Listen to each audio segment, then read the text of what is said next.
大家好，我是轩妈，欢迎你来到我的频道。在看视频之前，请给我点个小爱心，你的鼓励是我进步最大的动力。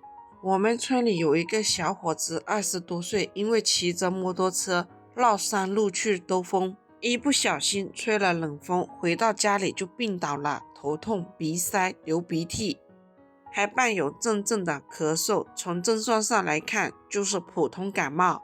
小伙子这一病就是好几天，到后面感冒虽然痊愈了，但是咳嗽迟迟好不过来，而且只要一咳起来，老感觉上气不接下气，到了晚上觉也睡不好。小伙子很苦恼，吃了那么多药，怎么就不见好转呢？古人有一句话叫见咳休止咳，就是说治疗疾病不能老盯着病名看，要想到它背后的原因。咳嗽的病机是什么呢？肺气不顺，所以你只要把身体里的那一股气机理顺了，咳嗽自然就止住了。在清代名医陈宗林的《医学新物》里有一章专门止咳的方子。对于这一款食疗方，陈宗林是这么评价的：本方温润和平，不寒不热。小伙子按照这一个食疗方，早上喝完，中午就止住咳嗽了。今天就把这个食疗方分享给有需要的人，下面随着我的视频一起来看看怎么做的吧。首先我们准备4片化州橘红。什么是化州橘红？化州橘红中药名为芸香科植物化州柚或柚的未成熟或近成熟的干燥外层果皮，前者习称毛橘红，后者习称光七爪、光五爪。夏季果实未成熟时采收，至沸水中滤烫之后，将果皮割成5到7瓣，除去果囊和部分中果皮，压制形成干燥。化州橘红的功效，第一就是化痰止咳、风寒咳嗽。化州橘红首要功效，无论是寒咳或者干咳，服用化州橘红均可见效。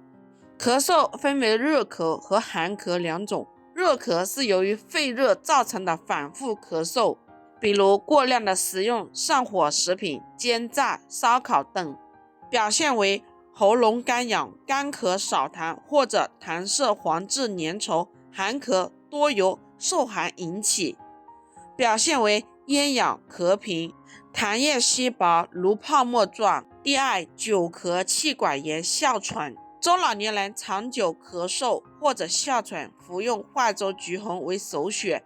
对于久咳、哮喘者，必须坚持服用，并逐渐适应方可起效，一般建议使用2到3个月以上。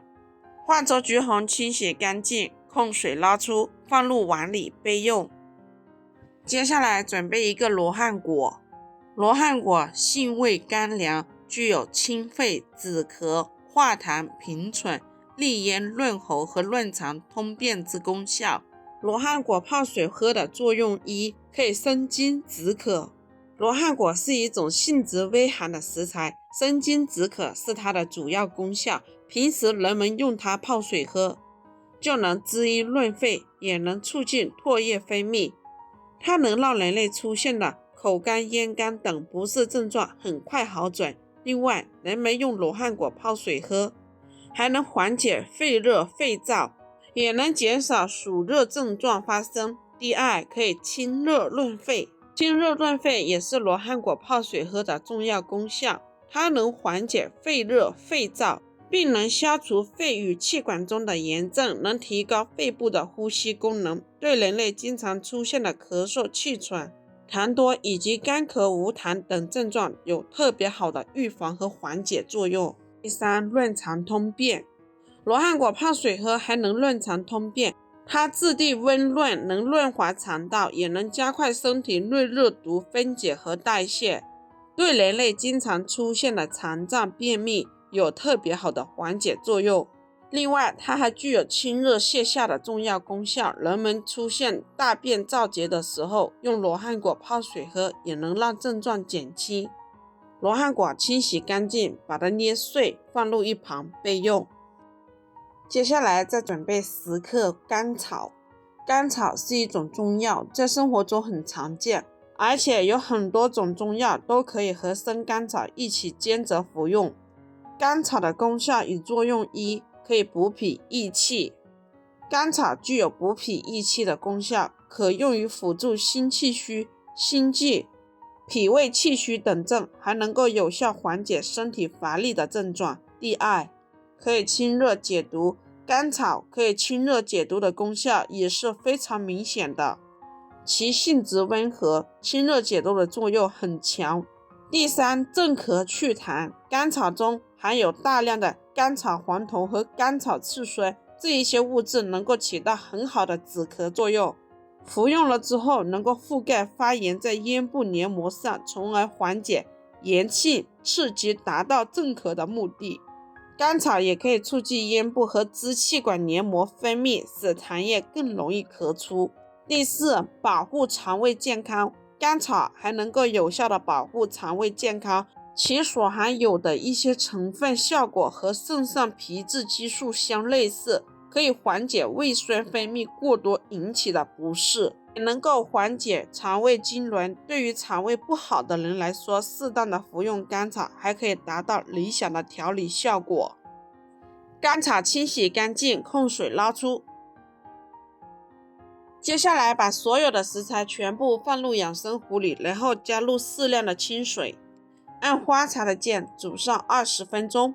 朋友们，制作视频不易，如果觉得我分享的视频对你有帮助的，麻烦动动你发财的小手给我点个赞，或者在视频底下留言加1，非常感谢您的支持。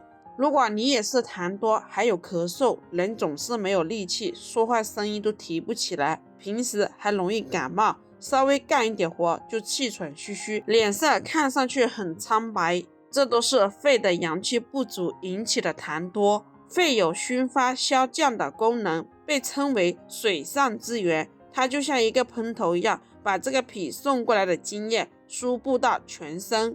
如果肺的阳气不足，宣降功能失常，影响水液代谢，它就形成了一个痰湿，这一款食疗方就非常适合。橘红、罗汉果、甘草是中医中经常用的一个经典名方，它的作用非常好。橘红、罗汉果、甘草煮好之后，把它倒入杯子里，趁热的时候饮用，效果会更好。好啦，朋友们，今天的视频就分享到这里。如果觉得我分享的视频对你有帮助的，欢迎您的订阅、点赞、收藏、转发，也非常感谢您的耐心观看。我们下个视频见。